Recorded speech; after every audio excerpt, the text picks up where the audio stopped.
Good afternoon, everyone. We're going to get started. My name is Nicole Levy, and I'm a researcher and an administrator at the Lehigh Valley Justice Institute.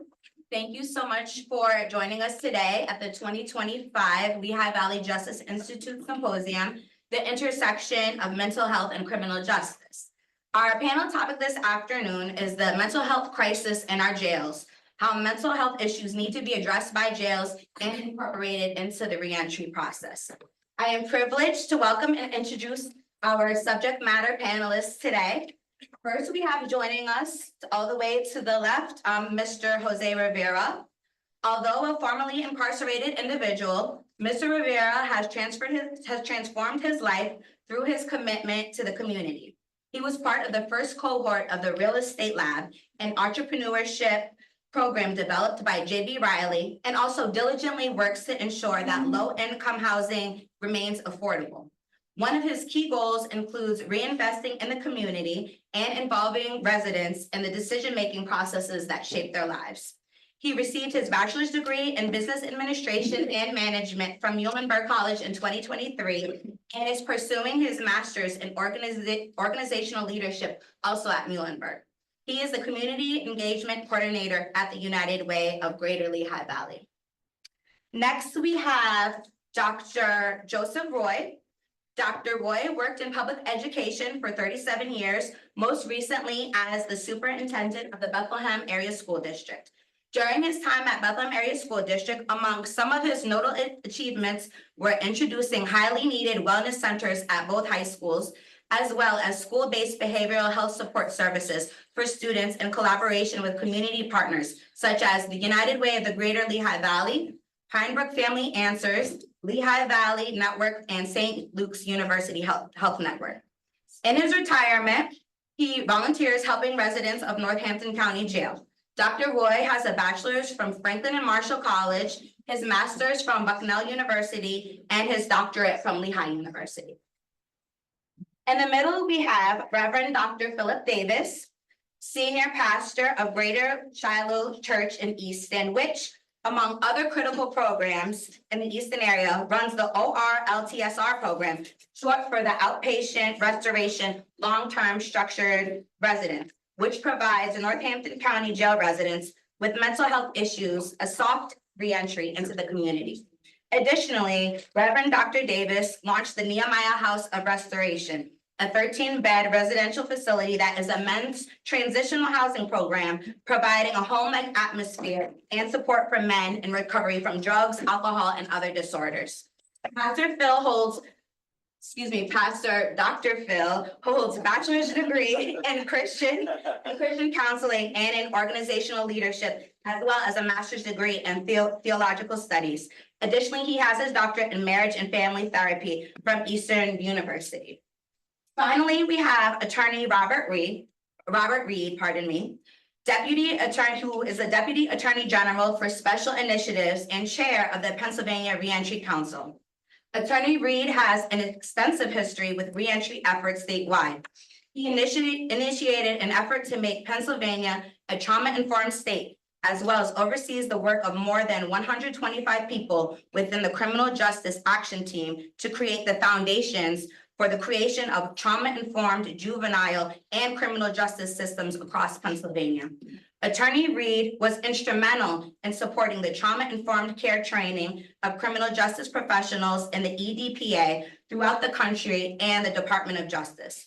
Attorney Reed has a BA from the University of Pennsylvania, an MSc from London School of Economics, and a JD from Boston College Law School. If we can briefly just give them all a round of applause.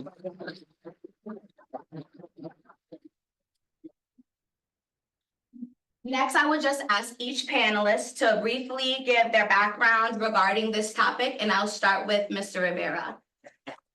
I was already instructed, be minimal. Well, my name is Jose Rivera, former Latin King,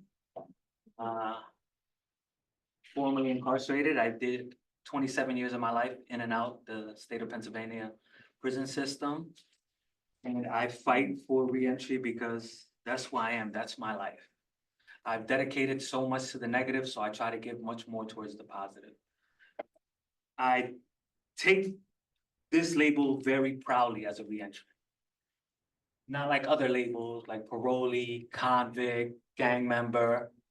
And I say that because we're different. Re-entrants are way different than a parolee. And I wrote something while we were upstairs in the first group, and I'm gonna read it, of why it's different.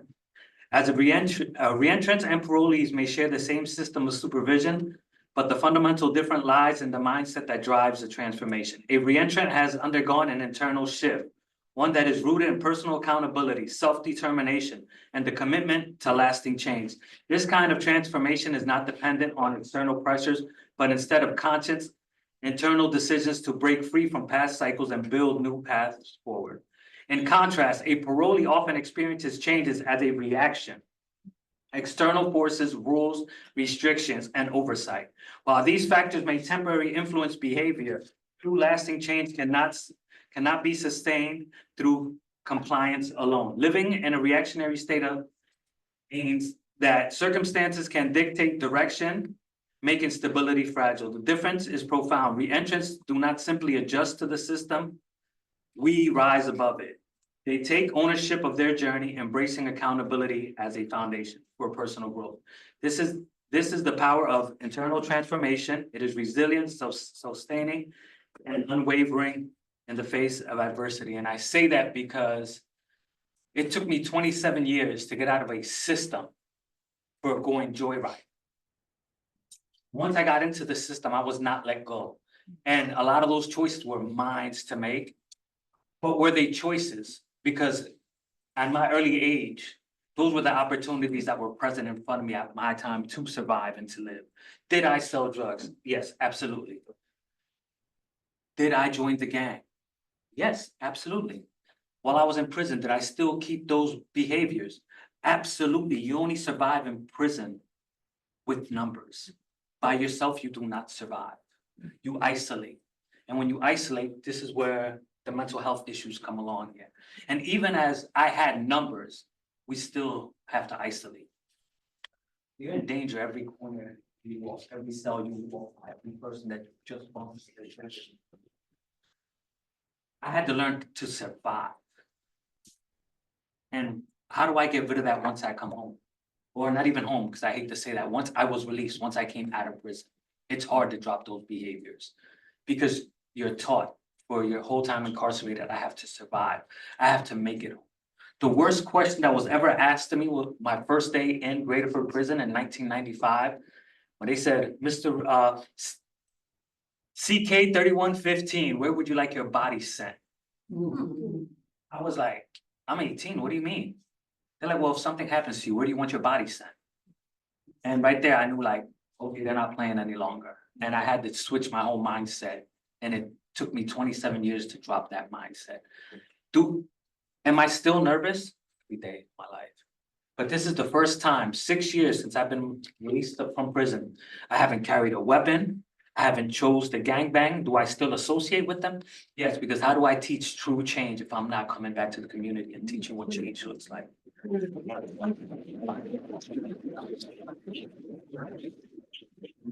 Go ahead. Like this. Who's doing the international? It's a tough one, right? Thank you, Dr. Boyd. Please, can we have some of your experience with this topic as On this well? topic, thank you. I retired about a year and a half ago as superintendent. Any Bethlehem, any Freedom or Liberty graduates? Nice. Retired a year and a half ago, and about a year ago, I started visiting the Northampton County Prison to teach a class. I have to give the prison credit. I wanted to volunteer somewhere, so prison came to mind. I went to the website. Right on the front is a box if you want to volunteer. Click on it, very easy. Chris Gephardt is the coordinator, and we connected. And I thought I'd just, help out with literacy classes on the education side or GED prep. But he said, no, with your experience, you could do a class, go into a unit and do a class. So I came up with the idea, we call it What's Next, because what's next when you get out? I've learned as I've gone. What are the challenges of reentry? Particularly if there's mental health and drug and alcohol, which addiction, which underlies a lot of the folks. I've realized that, once you're in, it's really hard to communicate with the outside on purpose. You're in prison. I took on a role of just providing resources, like a resource page to them for housing, for jobs, and so forth. We do some kind of personal self-reflection and personal growth when I'm in. And I also started bringing other experts, because I'm not the expert really, experts in with me from community college. Ismail Arsaleh came to visit. Diane Elliott, who runs Catalyst 4 program in the community, came in to visit. Career Link and their programs, both outside and inside the prison that they run, came in to speak to the prisoners, or I say the residents. The B2, I go to the B2 unit. It's the only place I know how to get to in the prison. And that is a minimum security. Most of the men, and I go to it's a men's unit, are in for relatively short periods of time.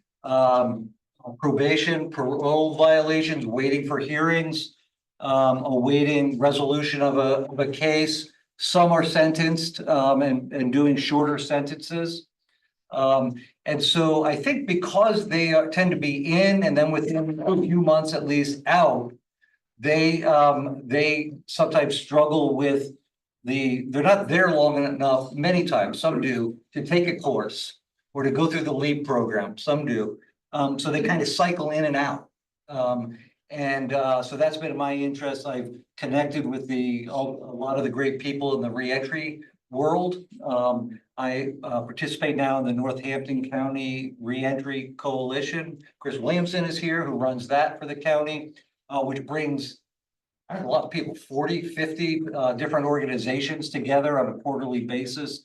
Mental health, drug and alcohol rehab, housing, to try to build more familiarity with each other and what goes on. So I bring kind of the inside, what I've learned in face-to-face meetings for a year. I go every Monday on the challenges that the residents face upon reentry. Dr. Davis. I'll say, but by the grace of God, there go I.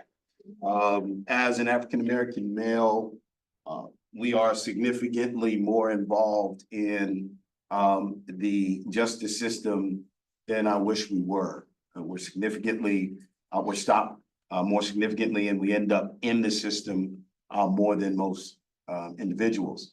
And so I had a number of near misses and could have ended up in prison, some justified and some not.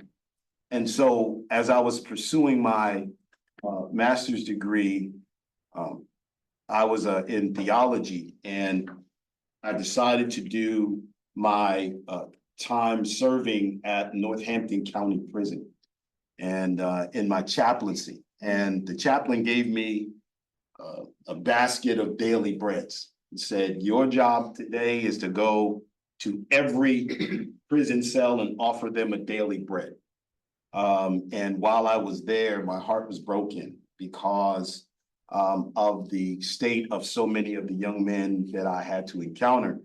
And out of that, because I serve as a pastor of a church, I went back to the church and said, listen, there's so many people who are having challenges transitioning out of prison back into community. We've got to do something about this. So in 2009, we went to the county of Northampton. We partnered with them to take one of our facilities and to rehab that facility and turn it into a 13-bed transitional home for people coming out of prison and rehab. And out of that Nehemiah House, we have seen significant support for folks from our community. It's not just a residential facility, but they receive job training, counseling, support, therapy, to re-engage them with their families, spiritual support. And so when I think about, but by the grace of God, you know, the Lord kept me out of prison, but sent me in, at one point to be able to really experience what the men, in prison are going through, but not just to see it, but to come out with some solutions. And so at the core of our work is, faith, and community, and how the two intersect to be able to provide safe spaces, for folks who are transitioning, from being in prison or, with mental health issues, back into community. So that's me. Thank you. And Attorney Reed. So hi, everybody, and it's great to see that people of my same age are, especially in the back part of this audience. So one thing that you might not have gotten out of the bio that was read was the fact, and this will be very interesting, talking about Mr. Rivera's past. I am not just a lawyer. I was in the Department of Justice. I was in the U.S. Attorney's Office, and I was a federal prosecutor for many, many years. And as a matter of fact, all of you back there will remember this. I was appointed as an assistant United States attorney when Jimmy Carter was president. And I'm still alive to say it. Unfortunately, he's not.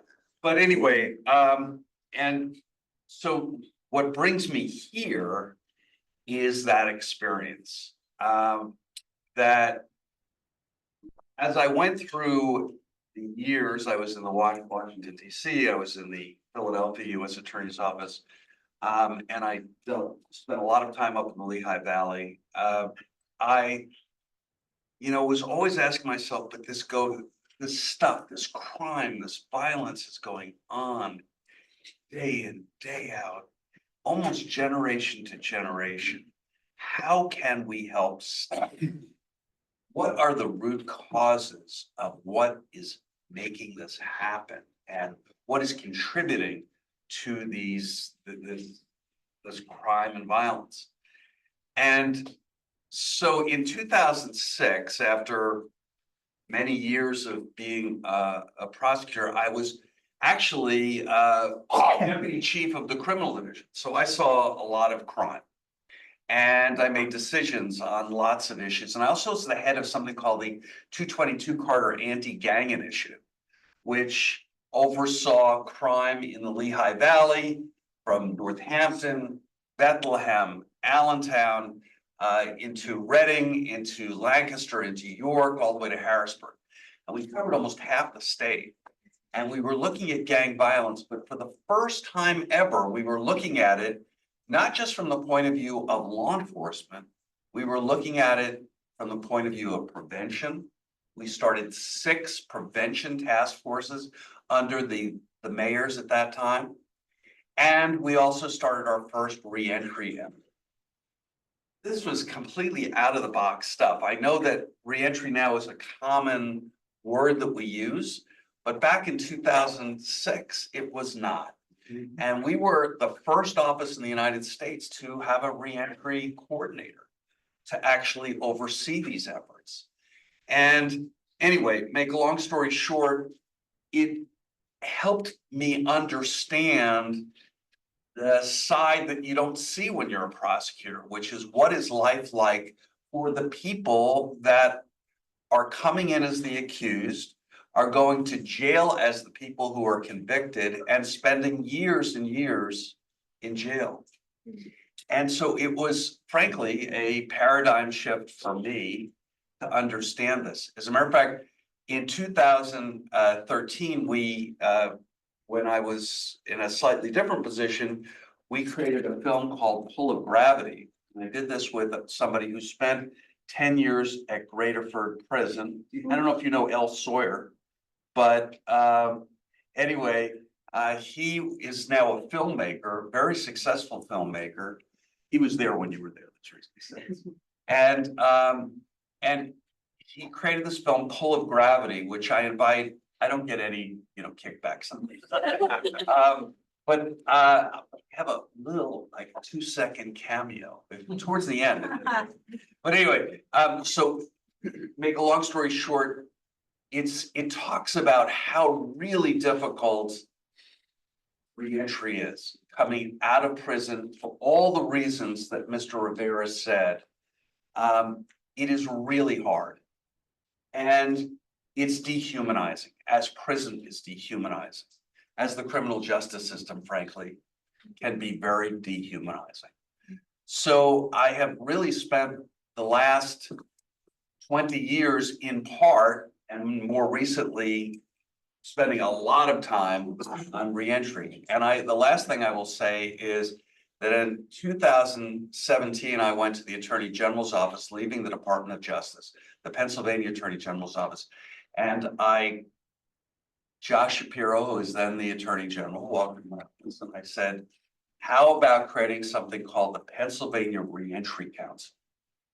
And there you go. 2 months later, May 15, 2017, we created the Reentry Council. And we bring together people from all over Pennsylvania. There are now 35 reentry coalitions, including Northampton, including Lehigh, and many others from rural, urban, suburban communities. So there's much more to say. I go into prisons and jails, and we work with people to try to enhance their lives and to deal with the many, many challenges and barriers that they face. Thank you so much.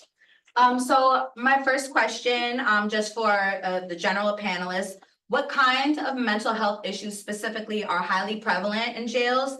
And would you like to speak to a possible correlation between mental illness and incarceration itself? That's for any of our panelists to answer. Yes. I'm happy to speak on that, even though you're already bored with me, but so one of the other initiatives we started in Pennsylvania is something called HEAL PA, and it's an effort to create a trauma-informed Pennsylvania. Try to be really short on this. You can Google it. It's a very nice website. It's called what? HEAL PA, HEALPA. It's an effort to create a trauma-informed Pennsylvania. I could literally talk to you for the rest of your lives about this. But the bottom line is that what we're trying to do is we're trying to educate people from across Pennsylvania about what trauma is. And it's obviously a very serious event that impacts someone physically, possibly, and emotionally, and can actually turn their life around in a negative way. And certainly, and so as part of that effort, I've been overseeing a criminal justice effort to educate criminal justice practitioners, police, correctional officers, parole officers, judges, juvenile justice, to understand what trauma is so they can act in a trauma-informed way. What does that mean? Being empathic, listening, understanding where people came from. You know, that map that we saw upstairs on the housing? Well, you could have, in those same red areas, it was poverty, it was unemployment, it was mental health, it was addiction. All of those things in those same communities. Well, when you're talking about prison, many people, I would say a large percentage of people come in with mental health conditions. It's over 60%. There's also a boatload, and the number is again around 50%, I think, for addiction. But trauma, almost everybody who's been in prison has experienced trauma before they get to prison, and it's only exacerbated. It's made worse by being in prison. And then that transition home is incredibly hard because a lot of people don't get it. And even if you work really hard in prison, you may not get the support you need. That's why these reentry coalitions are so important, to reduce those barriers, to provide the mental health treatment. And we're trying to provide that understanding that trauma is devastating for many people. I would suggest that everyone in this room has been probably in some way traumatized by just going through COVID. And I don't know anything else about you. I don't know what happened to you as a child, but most people, almost all people who've been in prison and come home that have experienced trauma.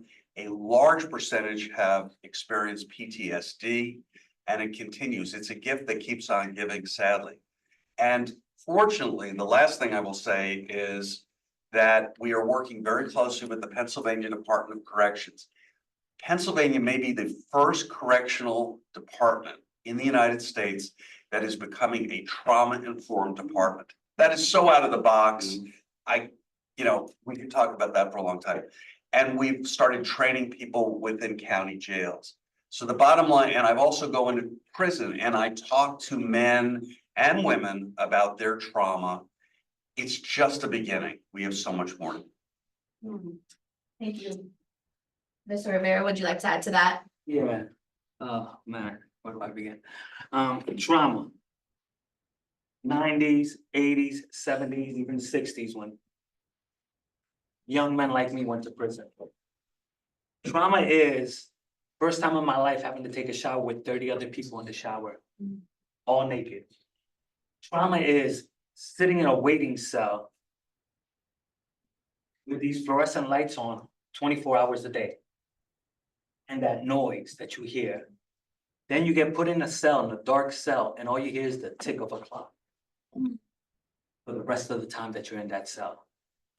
Trauma is hearing grown men screaming in the middle of the night, early in the morning, and someone at 5 o'clock in the morning telling you it's count time to stand up out of your sleep, to go back to sleep. Those are my traumas. That's what I have to deal with. 6 years out of the prison, I still wake up at 4:35 in the morning. It's a clock that's been put inside of me. So when people say, oh, we want to move this and move that, there's all this money that goes into these systems. How about treating the people that are already involved in the systems once we walk out? I was nothing but a price tag for the state of Pennsylvania worth $42,000 to $45,000 while in prison, but I couldn't get a job to pay me that while I was outside. When our governor took away the self-sustainabilities of our prisons, that killed us. You want to talk about mental health, you want to talk about or health in general. You pay us 19 cents an hour to work a job in the prison. Most of these dollars go right back in if we got court costs and fines, child support, and I'm okay with that. That's the part that don't bother me. But at one point, the phone calls were $5 to talk to a family member. They've gotten better with that. But at the end of the day, the prisons make nothing but profits off of us. They don't train us. There's no trades in the prisons. There's no education. When the Pell Grant came back in 2017, I made it my mission to get that. Because when I was doing it in the early years and they took it away, when Governor, I forgot what his name, huh? Whoa. No, oh no, further back. No, further back. No, who took it from us? When they took that from us, and then you had the nerve to say prisoners are nothing but lazy. You know how many of us were trying to get out of prison the right way? Trying to educate ourselves, trying to pick up a trade, that way we don't come back. But it's easy to play the politics and say, well, now it's immigrants taking our jobs. In the 90s, it was inmates taking the jobs because we were learning trades. Guess what's needed out there right now in our world? Tradesmen. We have none. You got rid of a pipeline that was bringing that in. And if we're going to talk about the school to prison pipeline, my 5th grade teacher told me, tell your family to save for bail because you're never going to make it to college. Wow. But these are the people who are mentoring our kids, were our educators at one time. How do we change all these systems that were stacked against us? I was told this living in the south side of Allentown in Cumberland Gardens. For years, since I was released from prison, people were like, oh, wow, you're smart growing up in the projects. And it's like, I took that as a compliment at first. And so I educated myself and I was like, that's not a compliment. Like, no, I'm brilliant. I'm not smart just because comparing me to someone who just came out the projects, I mean, in that little circle, that's how smart I am. And I tell them like, no, now when someone says, oh my God, I can't believe you grew up with that and how smart you are, like, huh? I wear what I've done as a badge of honor because I don't want no one else to go through what I went through. Could I have done this the easier way? Yeah, but then who's gonna learn from my mistakes? I'm 53 years old now, pursuing a master's degree, and like I tell people, I might be late to the party, but I'm still dancing, and I'm gonna dance.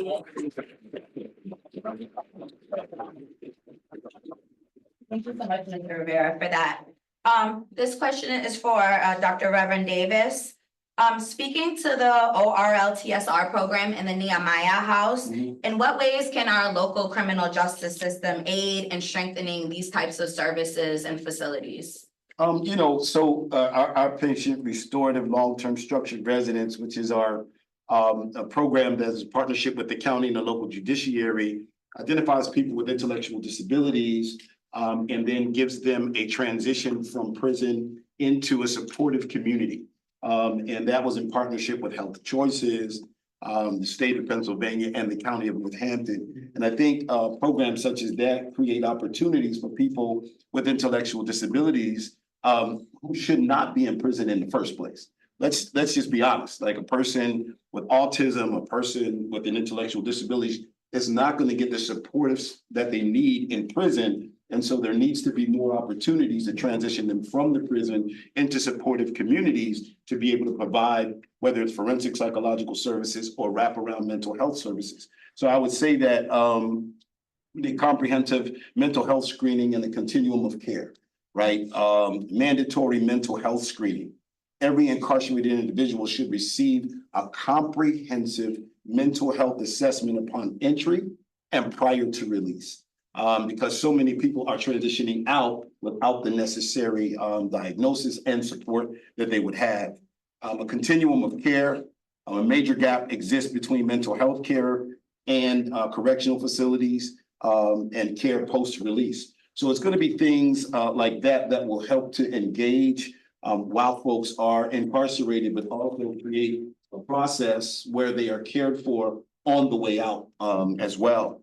And I think Rob has already spoke to trauma-informed care, right? Critically making sure that folks are not only the correctional officers, not only the admin, but anyone who has any dealing with folks who are in prison or transitioning out. And group and individual therapy. You've got to provide therapy inside and then make sure that there's a path for them to continue that care once they, on the outside. And then I think the thing that we saw with folks coming to Nehemiah House and the LTSR, although the LTSR provided that support, but those that were coming to Nehemiah House, many a times there was a gap between them coming out of prison and coming into Nehemiah House as it related to the drugs that they needed to be able to, balance their emotions and their mental health. And so making sure that that bridge is built to be able to provide the necessary support so that when they are transitioning back into community, that they're receiving what they need to be helped. Thank you so much. Mhm. This question is for Dr. Boyd. As a volunteer at the Northampton County Prison, as well as a member of the Reentry Council, can you speak to what kind of specific programs and services that you see that are currently offered in the correctional facilities and like how they can be strengthened as well? I think what I've seen is that there are lots of services, but as in most areas, I know it happened in education as well. People work in their own silos. Mhm. So picture this. If we released you from this room, but you had to leave your license and your cell phone, any ID you had on you buy. You had to go out and you needed to, I say, you don't have a license. If you didn't have it, go get a license. Then you gotta go find where you can get your social security card, your birth certificate, where you're gonna live if you don't have a family, you don't have somewhere to go. You don't have a car, you gotta take the bus, how you gonna get around, you don't have a job, you don't have a bank account. Birth certificate, by the way, you owe people money, you have fines, court costs. You actually get charged $10 a day for when you're in prison, so you have that to pay. You go to the bank account, and you have mental health issues. So you're not sure where your medication's coming from. I can tell you. Cause I see them line up in the prison some days when I'm there. There's a lot of people that get pills in my experience. And so when you leave, it's not one thing you have to focus on for reentry. It's all of those things. So you gotta go here for that, here for this, here, and you don't have transportation, you might not have a ride. And if you're dealing with addiction and or mental health, you're not getting the medication that you need necessarily right away, depending on what kind of family resource. If you don't have family resources, you're really in trouble. And so what I would see as an improvement, and I always hesitate because, you know, I was a superintendent for a long time. If someone who had nothing to do with education their whole life came in and told me, hey, you should do this and that, I'd be like, stay in your own lane. I know what I'm doing. So now I'm doing it to the correction system. But if there was more or existence of one-stop shops where, you know, you get released, there is something run maybe a couple times a week, it's open where the housing folks are there, PennDOT is there, someplace where you could get a lot of stuff done at once, rather than hoping these people are gonna get all over the Lehigh Valley to get what they need. One-stop shops to help people when they get out to get started, I think would go a long way. There are resources. It's just hard to get to if you're just you walk out there and you don't have, and it's just you. And there are a lot of people, they were homeless before they came in. So they didn't have stuff to get started. So that would be the top of my list, is find a way to get people who go to rehabs. I've noticed it actually is, that's a good step, because then they have a place to go. There are rules to follow, but they have counselors who are going to help them. By the time they leave, they're going to get all those things I just mentioned that you need. And so even halfway houses, I know that probably doesn't have the best reputation in the past, but a place to land before you're just out there on your own, I think is really important. And I'll also throw this in here. This is my opinion, based on just my experience. A lot of people that I see, I wonder, like, why the heck are they here? They couldn't make a low bail, but they just couldn't make it. And I know bail is a whole nother issue. Pre-trial detention. I think Joe mentioned something earlier today about the outcomes, right? You have more severe punishments if you are not out on bail compared to people that get out. Do these people need to even be in jail while they await disposition of some of the cases that are pretty low? Or do they need to be re-jailed because of the probation violation that they're then you start that cycle all over. Nicole, may I say, that's why the supportive communities, the reentry, the working houses, the halfway houses, if you will, are so critically important, because that soft landing, what we found, the reason that we started Nehemiah House, we had a ministry called God Will Change Your Life, and we were helping people get into rehab. But then they were, they needed a home plan, they were coming back and they're going right back into the same community, same home with the same triggers and the same individuals. And so the Nehemiah House really had the connotation of creating that soft landing, providing those wraparound services and supports to reduce the recidivism, because those that don't have that soft landing many a times end up right back in the same cycle, in the same. Absolutely. Mr. Rivera, would you like to add? As much as I hate to give, I can't even call them correction system because they don't correct anything. The system of punishment upstate, I'll call them that. They do push us to get our ID, our birth certificate, and our social 6 months before we are released. The problem is our county system, our jail system doesn't do any of that. They just kick you out. And imagine you having an apartment before you went to jail. I'm not gonna say prison, jail, and you're gone 3 to 6 months, you lose all that. So you lost all your documents. And like they were trying to say, now all of a sudden you need an ID, but when you go to get your ID, you need proof. So then you go to Social Security office, you need an ID to get your Social Security card. So this whole system is all messed up. If they would incorporate the PennDOT system, it would work a lot better. And I say that because when I was released in 2019, I have my state ID. Well, I have multiple state IDs. The real state ID, not the real. The incarcerated version state ID. Now that you have fraudulent, just to be clear. And then the state ID, the only negative thing about that ID is you take it in your uniform. So for the next 4 years, you're stuck with that picture of you in that uniform. And there's nothing you can do to change it. So when my 4 years came up and they asked me if I wanted a new picture, I went and got a haircut, I wanted. No, we're not doing this because it took me a while to wear cocoa brown again. I even got rid of my Timberlands because I was like, okay, that's too close to brown.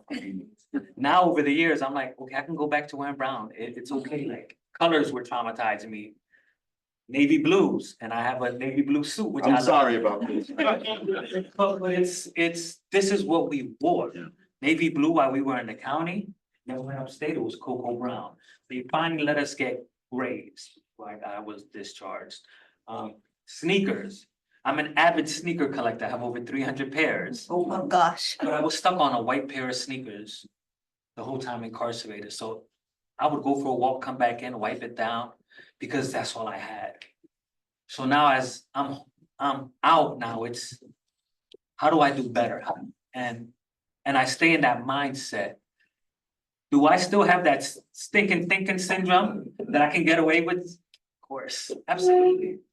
But I have to open up my wallet and look at my IDs, and I have to re-identify who I am now. But then I also look at the people who invested their time in me, something that I squandered. And I treasure that because I don't want to be a punchline 5 years from now when these same people try to reinvest into somebody else and they'd be like, oh, another Jose, a couple years out, he goes right back to prison. I don't want to be that punchline, and I also don't want to go back to prison. I no longer want to live on survival. I just want to live. I want to enjoy my life and I want to give back. I have 7 kids, 13 grandkids. I became a great grandfather over the weekend. And it's like, how do we break these curses? And we break them individually. If you keep trying to do the big symptoms change, it's not gonna happen. It doesn't happen like that. It has to be piece by piece. We build puzzles piece by piece. We don't dismantle them. We build it piece by piece. We're gonna say, we're gonna solve this overnight. We're not gonna solve none of this overnight. It took years for this penal system to get built. And it has a foundation and support. All we can do is remove those pieces that are harming everybody. Because it causes harm for us that are incarcerated, and it causes harm to our families who are. When I went to prison, my family went to prison with me. They continued to support my father because they didn't want to let go of me. My community supported me when I walked out. And it took me years for them to say, wow, you're not going back to prison. My first 6 months, everybody's like, okay, you'll be back out there selling drugs, gangbanging again. Like, this is what you're known for. Now I walk to the same neighborhoods and they're like, wow, what happened? I'm like, I'm mature. Because I can't take credit for growing up. Mother Nature gets credit for growing up. It took me a while to mature. And now that I'm matured, I'm like, wow. Do I still got, because my whole line was every time I got released, I got 5, I got another bid, I got another run in me. I'm not worried about this. Like, they can't stop me. Now it's like 5 years. Like, they tell me right now I got 6 to 23 months. I'm telling on everybody. And I wish I would have had that mindset before. But it's like, I let that street pride get in the way of, these are my brothers. This is my power group, the Latin Kings. We will protect each other. Nobody protected them. I went to prison. I went to prison by myself. I had to learn the value of my ID. Every time I had to learn to say, wow, I'm only responsible for that one person in that picture. Nobody else. There's nobody else in that picture. And they're like, oh, no, we got your back. Like, yeah, way back. But where were you? And now that I'm out, it's like, I give, and it's not transaction. I don't expect nothing. I go back to my neighborhood because I was one of those kids that needed somebody like me to tell me not to go back. Not someone to tell me, it's like, hey, no, it's all cool in there. You'll see people you haven't seen in years. And it's like, I don't want to see those people. As horrible as it sounds, I don't want to see them. If they are discharged, yes, I would love to see them. I would love to speak with them. And if I go back into the prison, it's to inspire hope and to show them like, hey, I did it. And I've tried to get back in. I sat down in one of the meetings with my superintendent of Fragville, and he walked up to me. He's like, who are you? I'm like, I'm Jose Rivera. I was a resident there. He's like, no, you're not. Jose Rivera is Latin King. He has hair down to here. He's real. I'm like, no. He saw me in a suit, haircut, and everything. He's like, wow, what happened? I'm like, don't want to go back. And as I sit on the Lehigh County Reentry Coalition, I also sit on Lehigh Valley Justice Institute. I sit on the Pennsylvania Reentry Subcommittee for Housing. So I do all this and I don't expect nothing. All I expect people is not to do that. And that's the hardest thing in the world because the governor's name, I just remember when I was talking, it was Rich. Rich hurt us, you know, but at the end of the day, we have a workforce out there that's willing to work and will give you their all if you reinvest in them. We're willing to reinvest in everyone else, but I'm still a convict. I'm still an inmate. It's like, damn, when did I stop being just a human being? I was a human being that committed a crime, made a mistake, and I came home. I have to live with this forever on my record. If it wasn't for the work I put in and where I work at now at the United Way, and I love my team, and I love they're my family right now, because they support. And I'm allowed to make mistakes, like, allow us to make mistakes, we grow from them. But if you continue to punish us, that's the system we come from.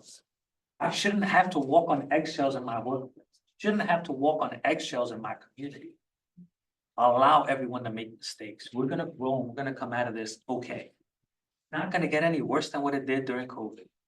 It's not gonna get any worse with the administrations we have now and what we're gonna get in the future.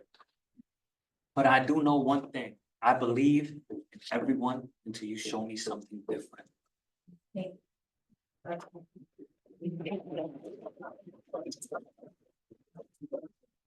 And just one last question. This is for anybody who would like to respond, and please try to make it a little bit brief because I just want questions from our audience as well. What are some ways specifically that we can identify people prior to their involvement with this with the justice system and like getting them into mental health treatment programs before their involvement with the justice system or incarceration? So that question is for anyone.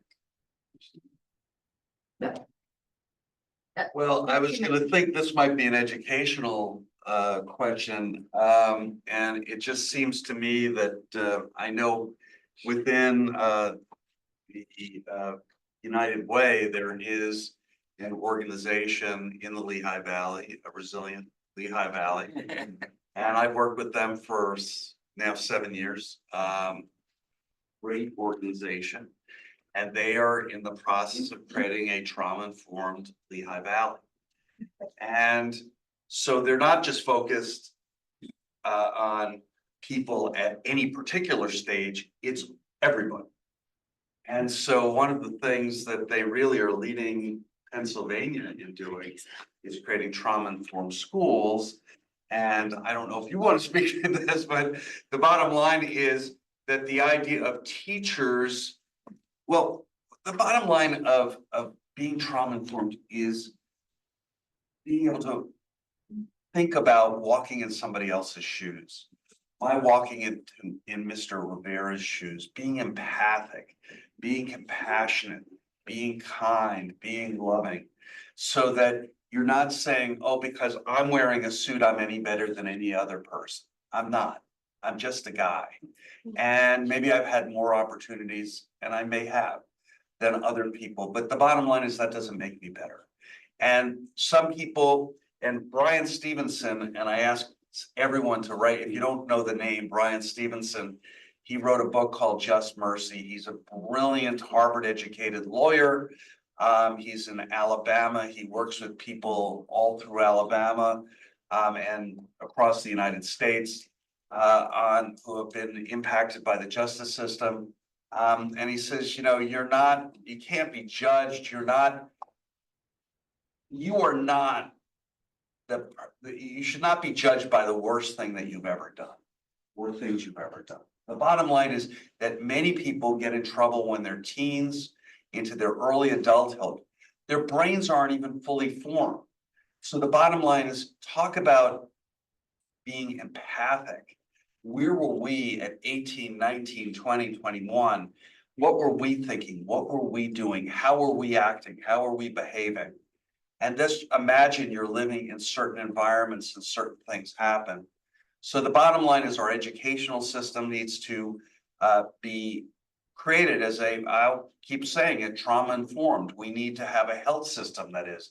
We need to focus on all of those things that they don't want us to talk about, diversity and equity, and you know, we need to focus on those things because it's real, it impacts real people. One thing I wanted to say is, one thing Pennsylvania Reentry Council has done is we are working with counties so that they have the same ability to provide driver's licenses or Pennsylvania IDs as the Department of Corrections. The problem is we go county by county. I know, I'm with Nick Miller and we're. Okay, I just want to know the, so I'll stop there. I have one thing to say. Not everyone that goes to prison has a mental health issue. If you teach people coping skills, we learn how to survive. But the other thing is, the system uses it as a coping skill. He's too wild, he's too rambunctious. If we keep him on medication, he'll calm down. Guess what happens when that person comes out and he finally wakes up from that 5 years, 7 years from being medicated? He wilds out again because he knows nothing but to take a pill that before he never had to take a pill. So systems also play a part in increasing mental health because it's a coping skill for them. How do I deal with all these wild gang members, these wild people who at one point they were telling us we were uncivilized? And I kept telling them, there's 5,000 of us, there's 300 of you. If we were uncivilized, there would be none of us. And I got transferred, but you know, that's. Pastor Phil, did you wanna? I was gonna say, I think crisis intervention teams, like they're working with law enforcement to ensure that there's specially trained individuals who can identify those mental health issues that might come up, because many a times, you know, if the mental health issue is there and you have officers who are engaging, it can end up being a use of force because they don't understand the mental challenges that the individuals are going through. And then I know in Northampton County, we have a mental health court, right? So in there are diversion programs where individuals can be identified early enough so that they're not, you know, adjudicated and put into the penal system, but there's opportunities for them to find additional support outside of the regular court system. Those mental health courts can make a difference. And then law enforcement assisted diversions allows officers to divert low-level offenders to social services instead of jails. Right, just being intentional, working with law enforcement to train them, equip them to ensure that they're not moving people quickly to prison, as opposed to looking at those different diversion programs. So, Thank you so much for that. Yeah. I would like to now open up questions to the audience. If anyone has a question for one of our panelists, please feel free to just raise your hand and chime in. We have a few minutes left for that. Yes, thank you. I don't have a question, but it's a comment. Uh-huh. Back, it was a year or two ago, Valley Justice did the simulation of a person coming back for reentry. If they ever do that again, it is well worth the afternoon. Yeah. It's very frustrating. They give you a card, tell you all the different things you need. Then, like you said, first you need your birth certificate, then you need, and then everything's all mixed up. And you keep on going to all of these places, back and forth, back and forth. You don't have transportation. It was just so, it was wonderful. It was well worth the time and very true to exactly what you said. And also, I do work at Northampton Community College and I do work with the students. And it is very hard for people that are coming for reentry and they want to get their GED. It's frustrating. Because they have a lot to cope with initially. And it's something I'm glad to hear everything that I'm hearing because it has to change. Absolutely. Thank you so much. Yes, we did do a reentry program about 2 years ago. And, or was it last year?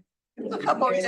Yeah, 2 years ago, sorry, the time is flying, but we will definitely be putting on another reentry program simulation to really see the challenges that people face when they are at reentry.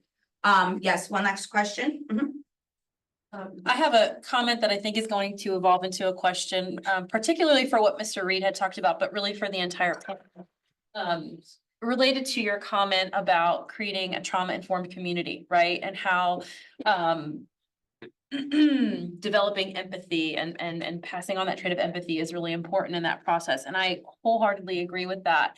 It also makes me think about the paradox of trauma, right? Where we all experience it at some level. I mean, if you read about the ACEs survey, I mean, most people in this room probably tick off one of those, one of those criteria.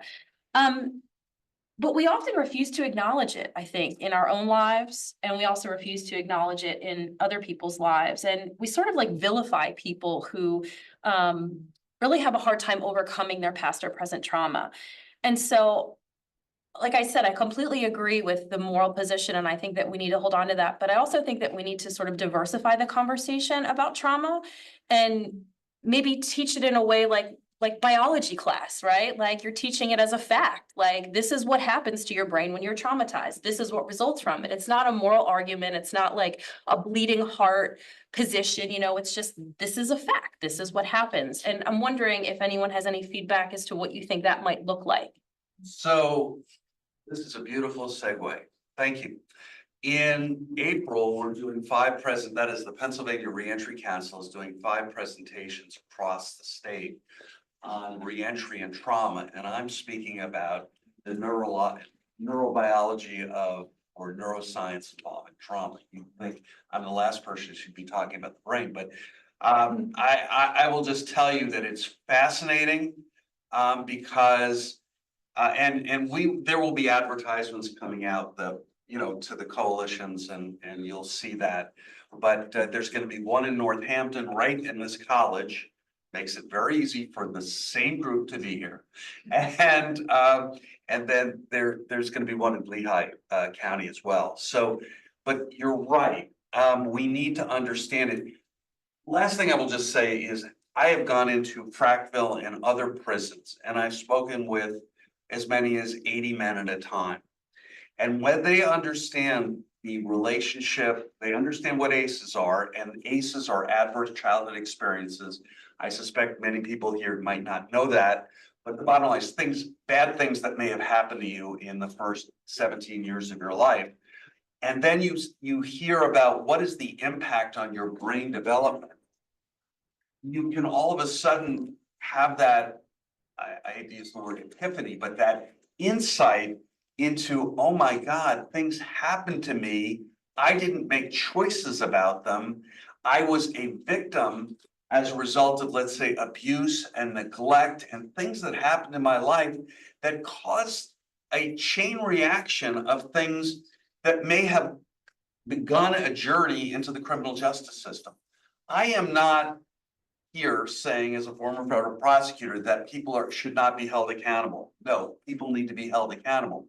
But there are explanations, and I think understanding the neuroscience, understanding the impact of trauma and mental health on people's behavior help explain a lot of what happens. And so many people who come into the criminal justice system have been impacted by mental health and trauma. And I should say that most people who suffer from addiction have experienced substantial adverse childhood experiences. I'll leave it there. Absolutely. Thank you. That was perfect for a wrap up. And thank you so much to our subject matter experts. Thank you all for attending today. I would just like everyone to go back up to CC 220 for a final wrap up discussion. And once again, please give our panelists a round of applause.